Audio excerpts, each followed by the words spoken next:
ያዘችው። ቀስ ብለን ተጠጋጋን።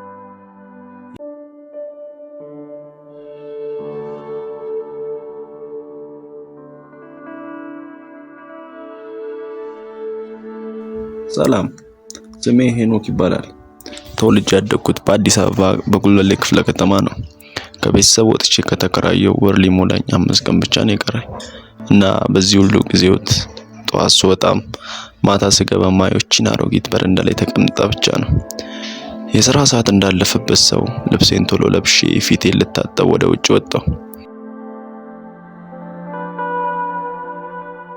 የሥራ ሰዓት እንዳለፈበት ሰው ልብሴን ቶሎ ለብሼ ፊቴን ልታጠብ ወደ ውጭ ወጣሁ። ስፖርት ለጤንነት ብዬ እጄን ማንጠራራት ጀመርኩ። አይ የኔ ነገር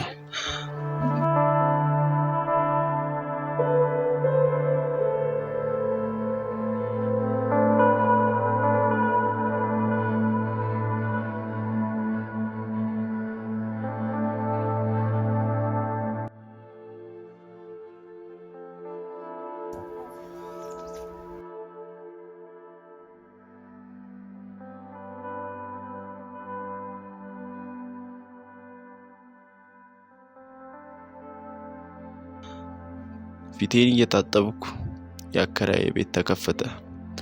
ደግሞ ወጣች ብዬ ሰላምታዬን ልጠይቅ ዞር ስል የአሮጊቷን ፊት አልነበረም ያየሁት፣ የአንድ ቆንጂዬ ልጅ ነበረ። ፊቴን መታጠብ ትቼ አፌን ከፍቼ እሷን ማየት ተያያዝኩ። ዝቅ ብዬ ሳይ ቀጥ ያሉ ጡቶቿ የሚጠሩኝ መሰለኝ።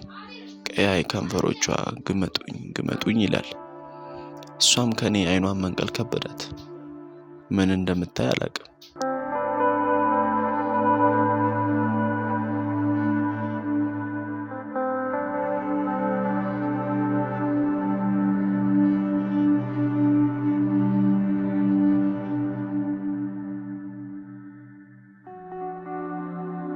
ሁለታችንም እየተያየን እናቷ በመሃል መጣች። ታማደሩ ማዘር ደህና ናችሁ ብዬ ወደ ቤቴ ቶሎ ገባሁ። እናቷም ስሚ አንቺ ነይ ነይ አለችና ጠራቻት። ልክ እሷን እንዳየኋት ወኔ አጣሁ። በወዴ ያለውን አፌ መናገር ከበደው። ሀሳቤ ተበታተነ።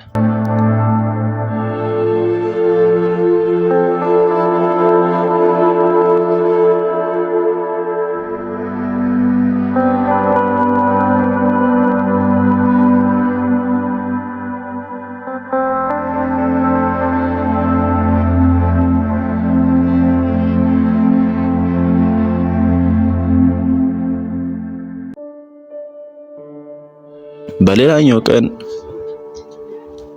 እንደለመደብኝ ስራ ፈልጌ ራሴ የውጭውን በር ከፍቼ ስገባ እሷ ደግሞ ወደ ውጪ ልትወጣ መጣች። ደነገጥኩ፣ ደነገጠች። አይኗን ከንፈሯን ማየት ጀመርኩ። በዚህ መሃል እናቷ መጣ አሳለች። ምን እንደማላደርግ የማላውቀው እኔ ልጅቷን ገፍትሪያት ደናዋሉ ማዘር ሰላምታዬን አቀረብኩ። እሷ ግን ምንም አላሉኝም ነበር።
በሌላኛው ቀን ደግሞ የናፈቁኝን ቤተሰቤን ለማየት በጠዋት እየወጣው የሆነ ነገር ቅር አለኝ። ሳስብ ለካ ያቺ ልጅ ሱስ ሆናብኛለች። ዝም ብዬ ወደ ቤታቸው አይኔን ተክዬ መፈለግ ጀመርኩ፣ ግን ማንንም አላገኘው። ከዛ የውጭውን በር ከመክፈቴ ተከራያችን የሚል ድምጽ ሰማሁ። ዞር ስል አይቻት ማጠገብ ልጅ ናት። አቤት አልኳት። የልትሄድ ነው አለችኝ በዛ በሚያምር ድምጿ። እዚሁ ነኝ እመለሳለሁ አልኳት።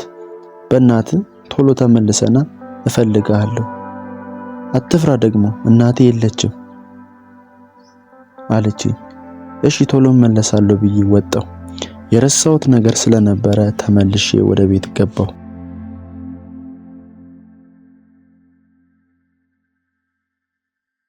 የት እንዳስቀመጥኩበት ጠፍቶብኝ እየፈለኩ ተከትላኝ ገባች። ምን እንደምሆን ግራ ገባኝ። ተቀመጥኩ፣ ተነሳሁ።